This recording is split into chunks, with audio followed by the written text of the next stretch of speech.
Die koor wat op die verhoog die hele tyd is, wat soos 'n die regte Griekse kore in die Griekse teater kommentaar lewer op wat op die verhoog gebeur, soos wat die gehoor veronderstel is om te reageer.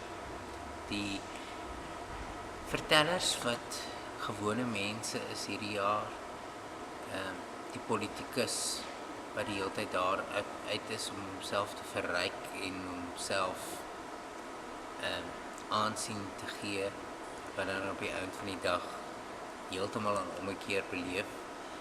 Die gewone huisbediende wat eintlik 'n mens is wat plat op die aarde is, maar wat nog nooit regtig in aanraking gekom het met die woord van God nie.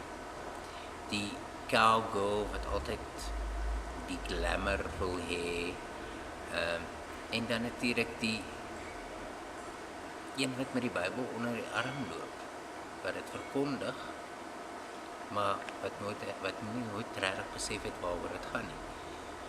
En al hierdie mense op die eind van die dag word dan so te sê hergebore deur die hele proses.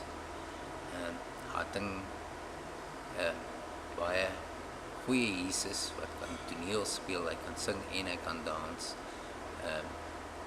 wat baie moeilik is om te kry. Ja, daar's baie dinge om na toe uit te sien.